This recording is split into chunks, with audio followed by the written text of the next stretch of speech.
ኣልበርት ኣንስታይ ሓደ እዋን ንሰባት ክትናገሮም ዘይብልካ ሓሙሽተ ነገራት ተዛሪቡ ነይሩ። ከም ሰብ መጠን ኣብ መዓልታዊ ህይወትና ምስ ሰባት ምርኻብ ዘይተርፍ እዩ። ካብዚ ተላዒልና ድማ ንሕና ጸገምና ንኽፈትሑና ነቶም ሰባት ነማኽሮም። ኮይኑ ግና ጸገምና ድሕሪ ግን ምንጋርና ዝተፈላለዩ ስምዒት ይስምዐና እዩ። ስለዚ ንሰባት ጸገምና ክንናገር ከለና ከቢድ ዋጋ ከም እንኸፍል ክንፈልጥ ይግባና። ካብዚ ተላዒሉ ኣልበርት ኣንስታይ ሓሙሽተ ንኻልኦት ሰባት ክንናገሮም ዘይብልና ምሽጥራት ኣቐሚጡ እዩ። ነዞም ነጥብታት እንድሕር ደኣ ኣብ ተግባር ኣውዒልናዮም ብሰንኪ ምሽጥርና ምንጋር እንኸፍሎ ዋጋ ከድሕነና ይኽእል እዩ። ቅድሚ ናብቶም ሓሙሽተ ነጥብታት ምስጋርና ነዚ ቻነል ሓደሽቲ ዝኾንኩም ሳብስክራይብ ግበሩ። ከምኡውን እቲ ቪድዮ እንተፈቲኹሞ ላይክ፣ ኮሜንት ከምኡውን ናይ ደወል ምልክት ጠዊዕኩም ቤተሰብ ኩኑ። ንዝኾነ ይኹን ሰብ ክተካፍሉ ዘይብልካ ሓሙሽተ ውልቃዊ ምሽጥራት። ቀዳማይ ምሽጥር ዓወትካ። እዚ ማለት ግን ንኻልኦት ሰባት ሕማቕ ሕሰብ ወይ ድማ ካልኦት ሰባት ናብቲ ናትካ ደረጃ ንኸይበጽሑ ግበር ማለት ኣይኮነን። የግዳስ ሓደ ዓወታት ብኸመይ ከም ዝተዓወትካ ንኩሉ ግዜ እንተተዓቀቡ ይምረጽ። ንኣብነት ንሓደ ትካል ፋብሪካ ዘፍርዮ ምህርቲ ምሽጥሩ ዕቁብ እዩ። እቲ ትካል ምሽጥሩ ዕቁብ እንድሕር ደኣ ዘይገይርዎ እቶም ዘፍርዮም ምህርትታት ኩሉ ፋብሪካ የፍርዮም ማለት እዩ። ስለዚ ናይ ዓወትካ ምሽጥር ንማንም ኣይትናገር። ካልኣይ ጸገማትካ ንማንም ኣይትናገር። ብርግጽ ጸገማትካ ንኻልኦት ሰባት ምንጋርካ ጾርካ ዘቕልለልካ ይመስል። ኮይኑ ግና ድሕሪ ምንጋርካ ኣብቲ ዝነገርካዮ ሰብ ዘለካ ምስሊ ብጣዕሚ ይቕንስ። ከምኡውን ዝህበካ ቫልዩ ዝነኣሰ ይኸውን። ምኽንያቱ 70% ዝኣኽሉ ሰባት ብዛዕባ ጸገማትካ ባህ ዝብሎም፣ 10% ድማ ብዛዕባ ጸገማትካ ብዕቱብ ዝሓስቡ እዮም። እቶም 20% ድማ ብዛዕባ እቲ ናትካ ጉዳይ ኣይዝክርዎን እዮም። ንጸገማትካ መያው መፍትሕ ድለየሎም ኢኻ። ንስነ ልቦና ናይ ልስነ ልቦና በዓል ሞያ፣ ንናይ ንግዲ ጸገም ድማ ናይ ንግዲ ኣማኻሪ፣ ንናይ ገበን ጸገማት ድማ ንበዓል ሞያ ሕጊ ኣማኽር። እዚ እቲ ቕኑዕን ጽፉፍን ሓበሬታ ካብ ካልኦት ሓሜታን ወረያወርን ክኽልክለልካ ዝኽእል እንኮ መንገዲ እዩ። ሳልሳይ ራእይኻ ኣይተካፍል። እዚ ማለት እቲ ንዓኻ ዝተርኤካ ነገር ንኻልኦት ክርአዮም ኢልካ ኣይትጸበ። ራእይ ማለት ሓደ ሰብ ዝነብረሉን ዝሞተሉን ጉዳይ እዩ።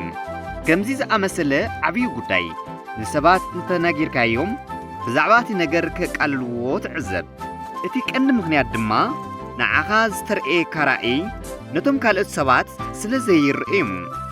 ስለዚ ካብዚ ተላዒልካ ኩሉ ዝሓስካዮ ነገር ክሳብ ኣብ መሬት ስጋ ለቢሱ ትሪኦ ኩሉ ሒዝካዮ ጽናሕ። ኩሉ ዝሓሰብካዮ ነገር ብጽሑፍ ሒዝካ ክተፈጽሞ ጻዓር እምበር ሓይልኻን ጉልበትካን እዩ ዘባኽነልካ። ራብዓይ ኣታዊኻ ኣይትግለጽ። እዚ ምሽጥር እዚ ኣዝዩ ንጹርን ኣገዳሲ ጉዳይን እዩ። ኣታዊኻ ትሑት እንተኾይኑ ንንዕቐት ከምኡውን ሰባት ኣታሒቶም ንኽርእዩ ኢኻ ይዕድም። ኣታዊኻ ልዕል እንተኾይኑ ድማ ንልቓሕን ካልኦት ዘይተጸበኻዮም ወጻኢታትን ትኸውን። ስለዚ ኣታዊኻ ልዕል እንተኾይኑ ሰባት ሓገዝ ንኽትገብረሎም ባህርታ እዮም ዝጽበዩ ኢኻ። ስለዚ ኣታዊኻ ንዝኾነ ይኹን ሰብ ኣይትንገር። ሓምሻይ ናይ ስድራ ቤትካ ጸገም ኣይትዛረብ። ስድራ ቤት ኩሉ ግዜ ስድራ ቤት እዮም፣ ዓርኪ ድማ ኩሉ ግዜ ዓርኪ እዩ። ስለዚ ንዓርስኻ ትሓስብ እንተኾይንካ ንህይወትካ ቀይሕ መስመር ግበረሉ። ንስኻ ኣካል ስድራ ቤትካ ኢኻ። ስለዚ ስድራ ቤት ድማ ኩሉ ግዜ ሰላም ክህልዎ ምሽጥር ስድራኻ ንማንም ኣይትናገር። ብዙሕ ነገር ነጥፍእ ዘለና ብዙሕ ነገር ስለ ንዛረብ እዩ። ሓይልኻ ክትዕቅብ እንተደሊኻ ስቕበል። ብዙሓት ኣምሰልቲ ሰባት ኣለዉ እዮም። እዞም ሰባት እዚኦም ብጣዕሚ ብዙሕ ነገር እዮም ዝዛረቡ፣ ብዛዕባ ስድርኦም፣ ብዛዕባ ስርሖም። ኮይኑ ግና ብዛዕባ እቲ ዝዛረብዎን ኣብ መሬት ዘሎ ሓቅን ናይ ሰማይን መሬት ርሕቐት ኣለዎ። ፍጹም ክተመሳስሎ ዘይትኽእል ነገር እንተሃልዩ እቲ ውፅኢትካ እዩ።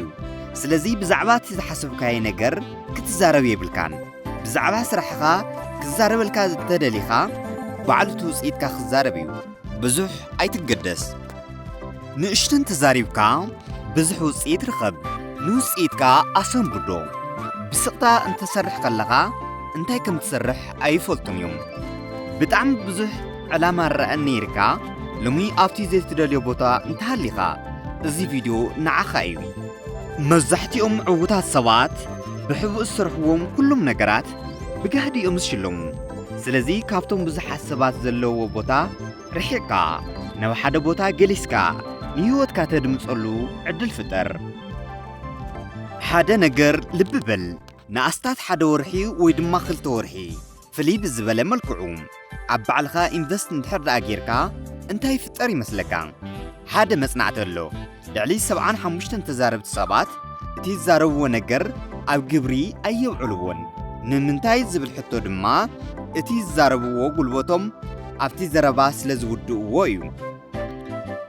ኣእምሮና ብተፈጥሮ ኣብ መንጎ ዝተገበረን ክግበር ዝግብኦን ፈልዩ ክርአ ኣይኽእልን እቲ ፍልሊ ዝግበረሉ በቲ ዝዓግበሉ ስምዒት ጥራሕ እዩ እዚ ዕግበት እዚ ድማ ነቲ ጉልበትና ይብትኖ እዩ ስለዚ እቲ ክንሰርሖ ዝሓሰብናዮ ነገር 2-3 ጊዜ እንተተዛሪብናዮ እቲ ናይ ምስራሕ ጉልበትና እናደኸመ ይኸይድ ኩሉ ሰብ ክዕወት ይደሊ እዩ ኩሉ ሰብ ጽባሕ ክሰርሖ ዝደልዮ ሽቶን ዕላማን ኣለዎ ኮይኑ ግና ዋላ ሓደ ሰብ ኣብ ባዕሉ ኢንቨስት ክገብር ኣይደልን ዋላ ሓደ ሰብ ድማ ሓሳቡ ክእክብ ኣይደልን ኣብ ኢድና ዘላ ሞባይል ሎም መዓልቲ ኣብ እምሮኻ እንታይ ኣሎ ኢላ ትጥይቐካ ንሕና ድማ ዝሰርሕናዮ ዝወዓልናዮ ነቲ ሶሻል ሚድያ ፖስት ንብሎ መስራቲ ከምኡውን በዓል ዋና ኣፕል ዝኾነ ስቲቭ ጆብ ከምዚ ኢሉ ነይሩ ንመጻኢ ንሰርሖም ቴክኖሎጂታት ዋላ ሓደ ነገር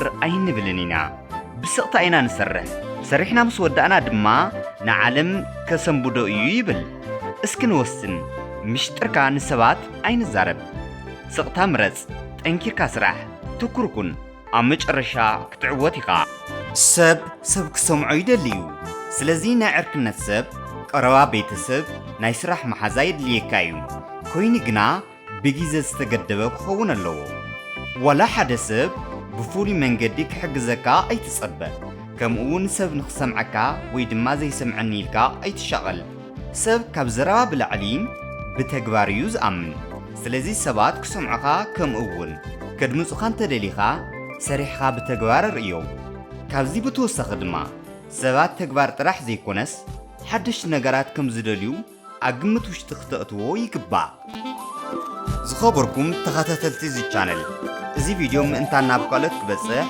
ሼር ላይክ ኮሜንት ግበሩ ክሳብ መወዳእታ ብምክትታልኩም ኣዝየ መስግን ብኻልእ ቪድዮ ክሳብ ንራኸብ ሰላም